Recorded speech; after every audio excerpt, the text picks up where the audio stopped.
Introduction chapter खत्म होने के बाद आप सबों के सामने फिर से माइक्रो इकोनॉमिक्स का सबसे मज़ेदार और सबसे इम्पोर्टेंट टॉपिक डिमांड देकर मैं आया हूँ।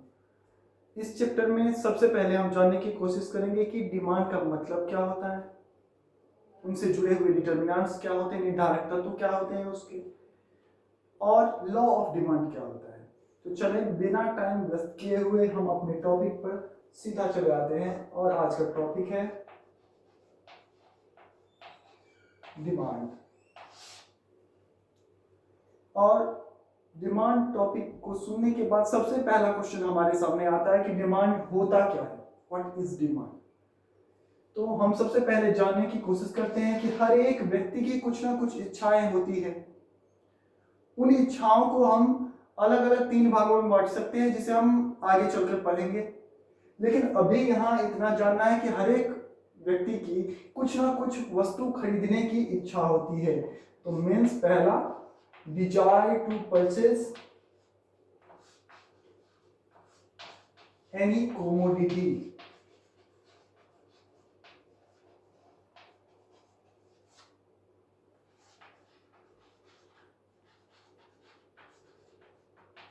जब व्यक्ति की कुछ ना कुछ खरीदने की इच्छा होती है तो उस इच्छा को पूरा करने के लिए उसके पास सबसे ज्यादा इंपॉर्टेंट तत्व क्या होना चाहिए, तो वो होता है रिसोर्स, जो कि वो व्यक्ति अपने इच्छाओं को पूरा करने के लिए खर्च कर सके। तो यहाँ पे दूसरा पॉइंट हुआ रिसोर्स। और थर्ड पॉइंट और नेसेसरी पॉइंट होता है विलिंगनेस। विलिंगनेस मीन्स अपने रिसोर्सेज को अपने इच्छा पर ही खर्च करने की इच्छा शक्ति, क्रय शक्ति, तो उसे ही हम कहते हैं विलिंगनेस। इस तीनों पॉइंट को जानने के बाद हम 3 अलग अलग कंडीशंस के बारे में जानने की कोशिश करेंगे। तो जब ये 3 बातें, मतलब किसी व्यक्ति को कुछ खरीदने की इच्छा हो, उसके पास उस वस्तु को खरीदने के लिए जितने रिसोर्सेज चाहिए वो मौजूद हों, और उसके पास दृढ़ इच्छा शक्ति भी हो कि वो अपने रिसोर्सेज को अपनी इच्छाओं पर ही खर्च करे। तो इन तीनों कंडीशंस को एक साथ एक निश्चित जगह पर, एक निश्चित समय में और एक निश्चित मूल्य दर में ही डिमांड कहा जाता है।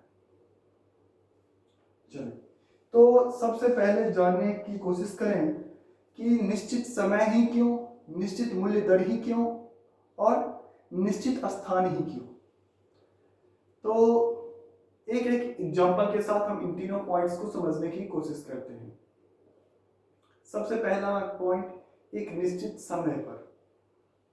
अभी गर्मियों का मौसम चल रहा है, सभी व्यक्ति अगर कपड़े की डिमांड करने की कोशिश करें तो कौन से कपड़े की डिमांड करेंगे, तो सूती कपड़े की।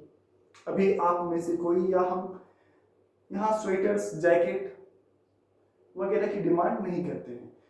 और जब यही अक्टूबर, नवंबर, दिसंबर का महीना आता है तो फिर वैसे वुलन क्लॉथ्स की डिमांड बढ़ जाते हैं। तो इसका मतलब है कि समय के साथ हमारे इच्छाओं में भी अंतर हो जाता है, समय के साथ हमारी इच्छाएं भी परिवर्तित होती रहती है।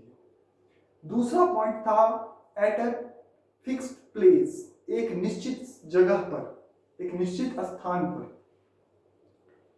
तो हर एक जगह की जलवायु, climate, economical conditions, economical structures अलग अलग होती है। तो हर एक जगह के व्यक्तियों की जरूरत भी अलग अलग तरह की होती है, उनके रीति रिवाज अलग होते हैं, उनके पर्व त्योहार अलग होते हैं। तो फिर उस हिसाब से सभी व्यक्तियों की जरूरतें भी अलग अलग होती है। अगर हम किसी हिल स्टेशंस की एग्जांपल लें तो वहाँ पर हर एक समय, हर समय, जिस समय हम यहाँ गर्मी झेल रहे होते हैं वहाँ पर सर्दी का मौसम होता है और वहाँ पर ऊनी क्लॉथ्स खरीदे जाते हैं उस समय में भी जिस समय में हम लोग उसके बारे में सोच भी नहीं सकते हैं। तो एक निश्चित स्थान होना चाहिए, और एक निश्चित स्थान होने के साथ साथ एक निश्चित मूल्य दर होना चाहिए, क्योंकि अगर किसी वस्तु की मूल्य अधिक होती है तो सीधी सी बात हम जानते हैं कि उस वस्तु का मांग हम कम करते हैं, और जब वस्तु की मूल्य कम हो तो उसका मांग हम बढ़ा देते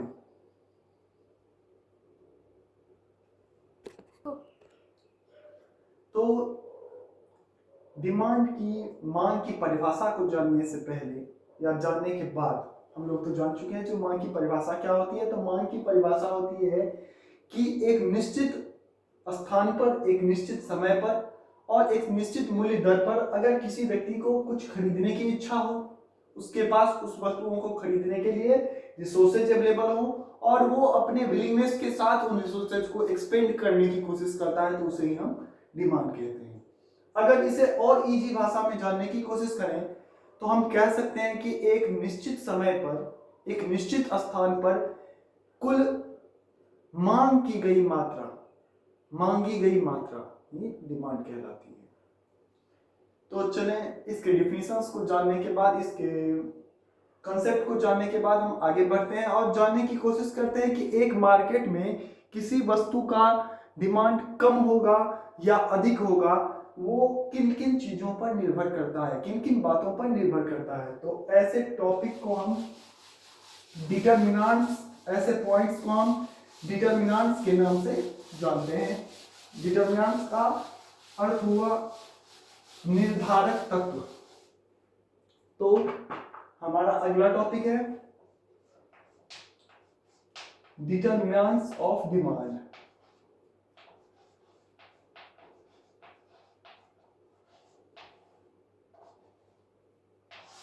मांग के निर्धारक तत्व। तो मांग के निर्धारक तत्व, वैसे तो हम कई सारी टॉपिक्स पर यहाँ पर चर्चा कर सकते हैं, लेकिन हम केवल यहाँ पर 5 पॉइंट्स को लेकर आगे बढ़ते हैं जो कि खास महत्व रखते हैं कि किसी गुड्स का डिमांड कितना कम होगा या कितना अधिक होगा। तो पहला है प्राइस ऑफ कमोडिटी, वस्तु का मूल्य।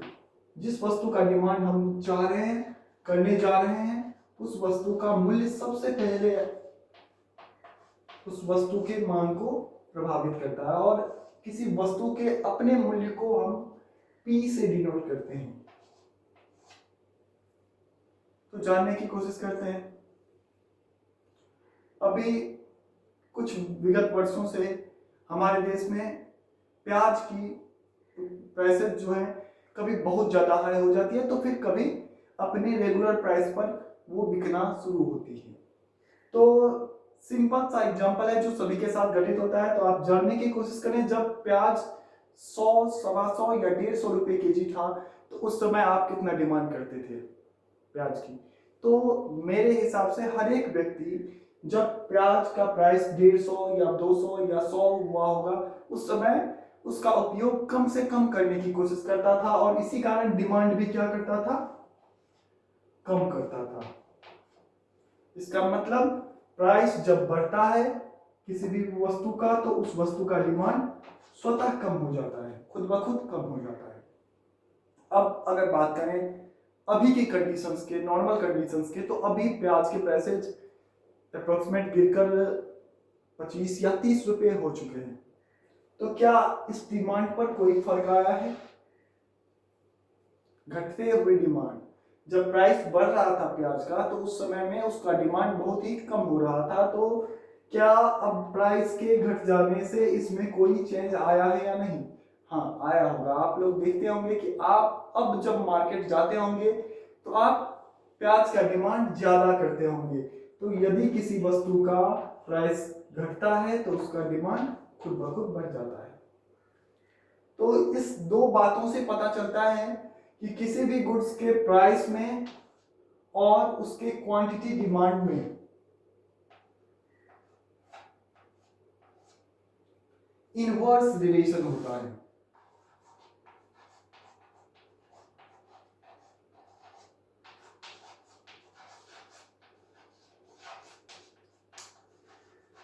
इसका अर्थ अगर एक बढ़ेगा तो दूसरा घटता चला जाएगा और दूसरा अगर घटेगा तो पहला वाला फिर से बढ़ता चला जाएगा।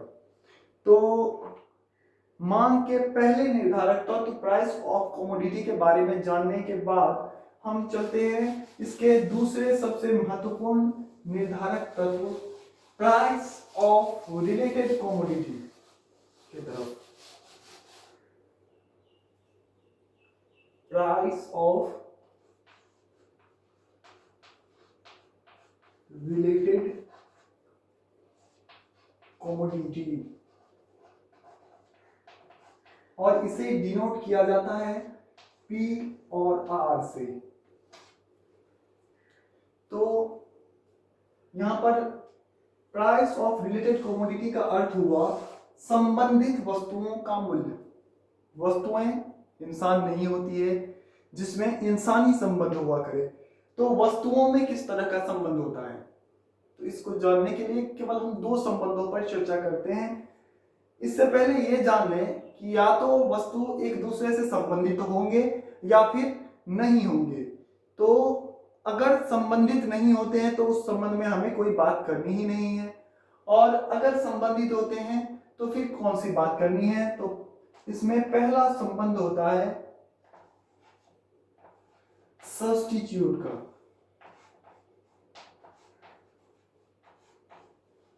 और दूसरा संबंध होता है कंप्लीमेंट्री का।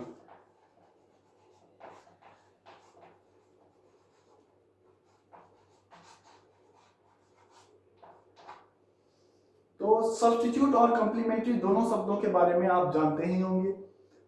तो पहले शब्द का अर्थ होता है स्थानापन्न, और दूसरे शब्द का हिंदी अर्थ होता है पूरक वस्तुएं। तो सब्स्टिट्यूट गुड्स किसे कहते हैं और कंप्लीमेंट्री गुड्स किसे कहते हैं, तो सब्स्टिट्यूट गुड्स उन गुड्स को कहते हैं जो किसी दूसरे वस्तुओं के बदले में उपयोग किए जा सके। फॉर एग्जाम्पल, सरसों तेल के बदले में घी, रिफाइंड ऑयल, सनफ्लावर ऑयल, ये सारे के सारे सरसों तेल के सब्स्टिट्यूट हुए। कोल्ड ड्रिंक की बात करें तो थम्स अप के बदले में कोक, मिरिंडा, फैंटा, 7 अप इत्यादि इसके सब्स्टिट्यूट हुए। और दूसरी बात करते हैं हम कंप्लीमेंट्री गुड्स की। तो कंप्लीमेंट्री गुड्स का अर्थ होता है जब हम किसी एक वस्तु का उपयोग करते हैं तो दूसरे वस्तु का उपयोग स्वतः ही होता चला जाता है। एग्जाम्पल, जब हम पेन का डिमांड ज्यादा करते हैं तो इंक का डिमांड खुद ब खुद बढ़ता चला जाता है। अब हम जानने की कोशिश करते हैं कि सब्स्टिट्यूट गुड्स के साथ किसी मेन गुड्स का रिलेशन कैसा होता है और कंप्लीमेंट्री गुड्स के साथ किसी मेन गुड्स का रिलेशन कैसा होता है। तो फॉर एग्जांपल, हम यहाँ सब मेन गुड्स पर रखते हैं एक पेन को, और उसका सब्स्टिट्यूट हम यहाँ पर पेंसिल रख लेते हैं, और कंप्लीमेंट्री इसका क्या हुआ, इंक। तो इस एग्जांपल से हम इस पॉइंट को समझने की कोशिश करते हैं। अगर पेंसिल का प्राइस बढ़ जाए तो लोग क्या करेंगे, पेंसिल से लिखना कम कर देंगे, और सीधी बात है वो पेन का डिमांड बढ़ा देंगे, पेन का उपयोग ज्यादा से ज्यादा करने लगेंगे। तो इसका मतलब सब्स्टिट्यूट गुड्स के प्राइस में इंक्रीज होने से मेन गुड्स का डिमांड भी इंक्रीज हो जाता है, और सब्स्टिट्यूट गुड्स के प्राइस में डिक्रीज होने से क्या होगा, अगर पेंसिल का प्राइस डिक्रीज कर जाता है, कम हो जाता है, तो जो लोग पेन से लिख रहे हैं उनके लिए अब सस्ता सब्स्टिट्यूट क्या हो जाता है, पेंसिल। तो उस कंडीशन में लोग पेन का डिमांड कम कर देते हैं। तो सीधी सी बात यहाँ पर सिंपल शब्दों में जान लें आप सभी कि सब्स्टिट्यूट गुड्स का प्राइस अगर बढ़ेगा तो मेन गुड्स का डिमांड भी बढ़ जाएगा, और सब्स्टिट्यूट गुड्स के प्राइस में कमी होने के कारण मेन गुड्स का डिमांड भी कम होता है। इसके ठीक विपरीत कंप्लीमेंट्री गुड्स के तरफ जब जाएंगे हम, तो हम वहां पर पता करेंगे कि जब कंप्लीमेंट्री गुड्स का प्राइस बढ़ता है तो मेन गुड्स का डिमांड कम हो जाता है। अगर इंक का प्राइस बढ़ेगा तो लोग पेन खरीदना कम कर देंगे, क्योंकि अगर इंक का प्राइस बढ़ता है तो वो पेन के प्राइस को भी इफेक्ट करेगा, और पेन का प्राइस अगर इफेक्टेड होता है तो फिर उसके डिमांड में भी कमी आ जाएगी। और दूसरा टॉपिक, अगर कंप्लीमेंट्री गुड्स का प्राइस घटता है, इंक का प्राइस अगर घटता है तो क्या होगा, पेन के प्राइसेस कम हो जाएंगे, पेन सस्ते मिलने लगेंगे और उसका डिमांड हम ज्यादा कर लेंगे। तो यहाँ पर दो टॉपिक्स को समझने के बाद हम इस अगले टॉपिक की तरफ चलते हैं।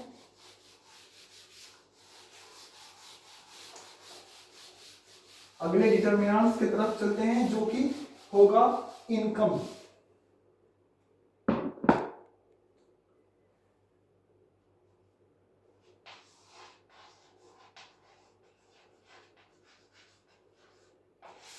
तो किसी भी गुड्स का डिमांड उसके अपने प्राइस और उससे संबंधित वस्तुओं के प्राइस के आधार पर तो बदलता ही रहता है।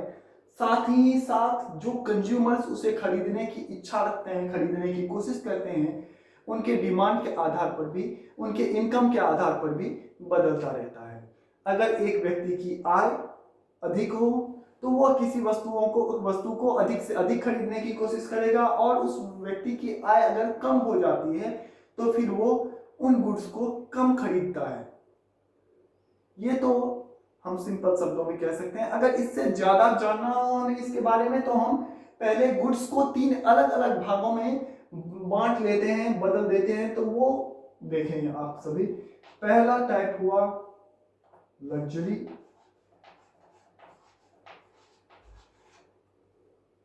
दूसरा होता है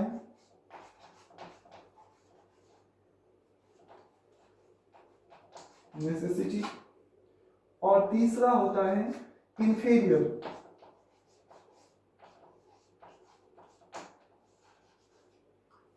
तो इन 3 प्रकार के वस्तुओं के बारे में हम इससे पहले भी चर्चा कर चुके हैं, और अभी भी कम शब्दों में चर्चा कर लेते हैं कि लग्जरियस गुड्स ऐसे गुड्स होते हैं जो हमारे कार्य को आसान बनाते हैं।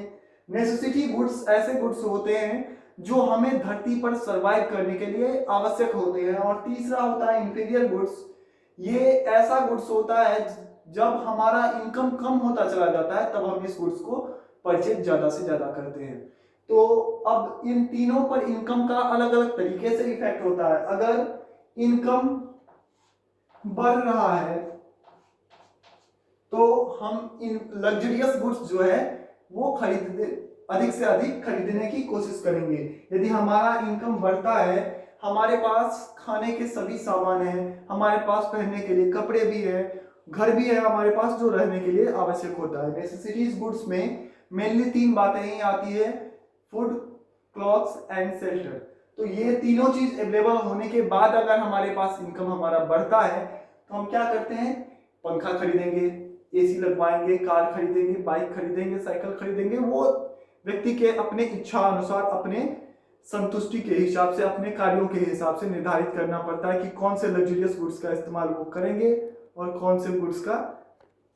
तो लग्जरियस गुड्स का डिमांड, सीधी सी बात अगर जानने की कोशिश करें तो जब हमारा इनकम बढ़ेगा, हमारी इनकम हमारी जरूरतों से अधिक होती चली जाएगी, तब हम लग्जरियस गुड्स का डिमांड बढ़ाते चले जाएंगे। इसका मतलब इनकम और लग्जरियस गुड्स के डिमांड डायरेक्टली प्रोपोर्शनेट होते हैं एक दूसरे से। जब एक बढ़ता है तो दूसरा भी बढ़ता है, और जब एक घटता है तो दूसरा भी घटता चला जाता है। दूसरी बात, नेसेसिटीज गुड्स के बारे में हम जानने की कोशिश करें। अगर किसी व्यक्ति की आय में वृद्धि होती है या कमी होती है, फिर भी वो व्यक्ति अपने जरूरतों को अधिक बढ़ाता है या अधिक कम कर लेता है, ऐसी बात नहीं है। फॉर एग्जाम्पल, आप किसी होटल में रेगुलरली खाना खाते हैं और कभी आपके पास 500 के बदले में 1000 रुपये आ जाए, तो क्या आप अपनी भूख से अधिक खा सकते हो? नहीं।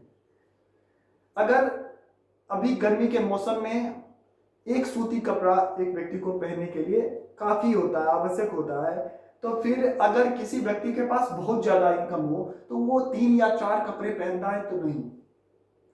तो नेसेसिटी गुड्स पर इनकम का कोई इफेक्ट नहीं होता है। अगर इनकम बढ़े तो भी या घटे तो भी हम अपने जरूरतों को बदल नहीं सकते हैं, जरूरतों को कम या अधिक नहीं कर सकते हैं। और तीसरा गुड्स होता है इंफीरियर गुड्स। तो अभी हम लोगों ने जाना है कि इंफीरियर गुड्स का डिमांड ही हम तब करते हैं ज्यादा जब इनकम हमारा कम होता है, और जब हमारा इनकम बढ़ता है तब हम इसका डिमांड कम करते हैं। जब हमारा इनकम बढ़ता है तो लग्जरियस गुड्स का डिमांड बढ़ता है, जब हमारा इनकम कम होता है तो लग्जरियस गुड्स का डिमांड कम होता है। नेसेसिटी गुड्स पर इनकम का कोई इफेक्ट पड़ता ही नहीं है, चाहे वो हमारा इनकम बढ़े या घटे, इसका डिमांड कांस्टेंट या सेम रहता है।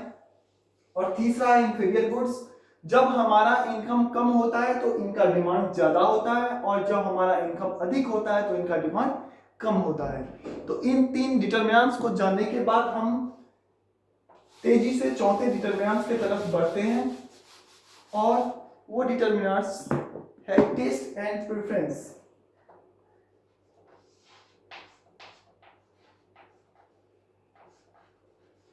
टेस्ट एंड प्रेफरेंस, इसको हिंदी में कहते हैं स्वाद एवं प्राथमिकता। तो हर एक व्यक्ति के स्वाद अलग अलग तरह के होते हैं और कभी कभार ऐसा भी होता है कि समय में बदलाव होने के साथ साथ, मौसम में बदलाव होने के साथ साथ उनकी स्वाद, उनके टेस्ट भी चेंज होते चले जाते हैं, या फिर नए नए टेक्नोलॉजी, नए नए इंप्रूवमेंट्स के आने के बाद वो अपने प्रेफरेंस को बदल देते हैं।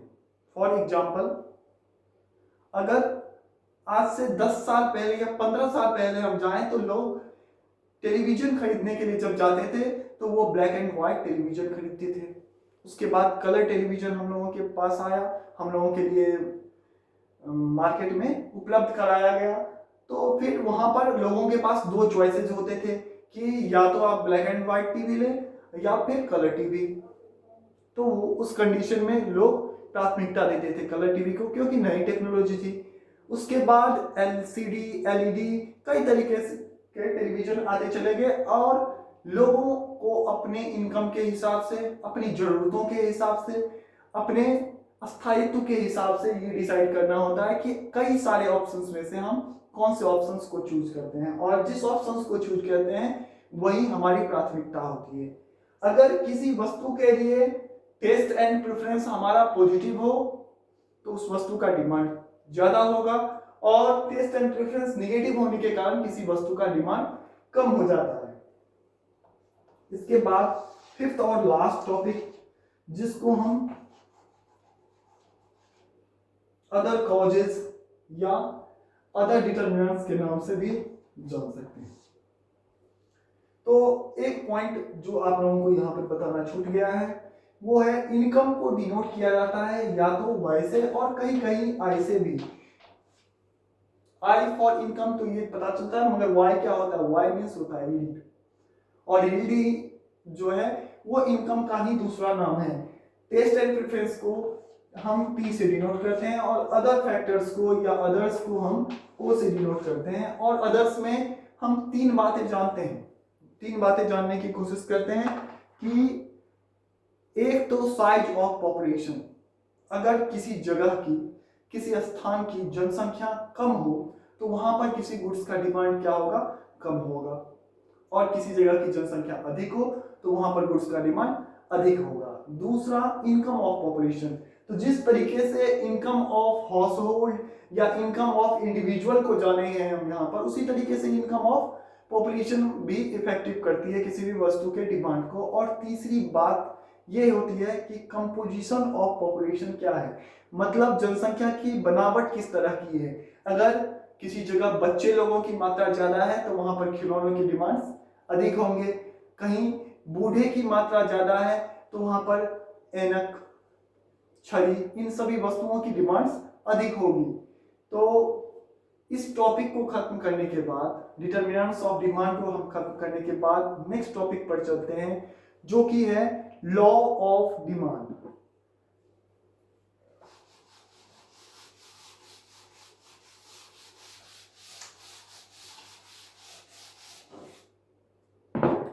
तो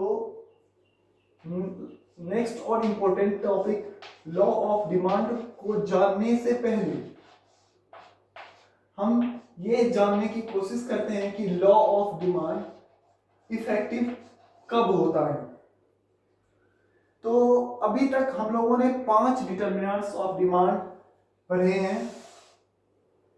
तो एजम्पशंस के तौर पर अगर हम price of related commodity, income, taste and preference और अदर फैक्टर्स, इन चारों डिटरमिनेंट को कांस्टेंट कर देते हैं, फिक्स मान लेते हैं, तो उस कंडीशन में जब एक वस्तु का प्राइस बढ़ने के कारण डिमांड कम होता है और जब उसी वस्तु का प्राइस घटने के कारण डिमांड अधिक हो जाता है, तो यही क्या कहलाता है? Law of demand. तो सीधी सी बात हम जानने की कोशिश करते हैं, अदर थिंग्स रिमेन्स कांस्टेंट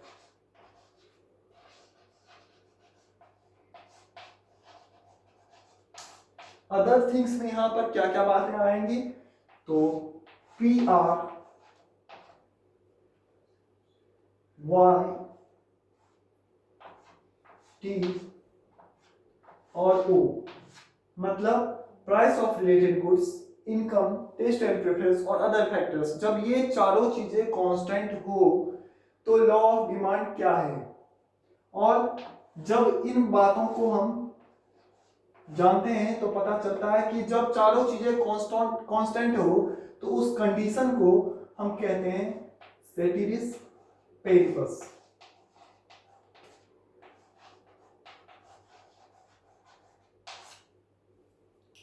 और जब चारों चीजें कांस्टेंट हो तो लॉ ऑफ डिमांड कहता है कि higher the price lower the demand, lower the price higher the demand. मतलब किसी वस्तु का मूल्य अगर अधिक हो तो उसका डिमांड कम होगा, और उसी वस्तु का मूल्य अगर कम हो जाए तो उसका डिमांड अधिक होता चला जाएगा। तो लॉ ऑफ डिमांड को जानने के बाद हम उन कंडीशंस को जानने की कोशिश करते हैं जहां पर लॉ ऑफ डिमांड इफेक्टिव होते हैं, जिस कारणवश लॉ ऑफ डिमांड में चेंजेस आता चला जाता है। तो उन टॉपिक्स को हम rational for law of demand के नाम से जानते हैं। तो ये rational for law of demand क्या है, तो यहां पर चार बातें होती है। सबसे पहला सब्स्टिट्यूशन इफेक्ट। सब्स्टिट्यूशन इफेक्ट का अर्थ है कि अगर किसी वस्तु के अधिक से अधिक सब्स्टिट्यूट मार्केट में अवेलेबल हो तो उसमें अगर उसके प्राइस में थोड़ा सा भी चेंज आता है तो उस वस्तु के डिमांड में फर्क पड़ जाता है।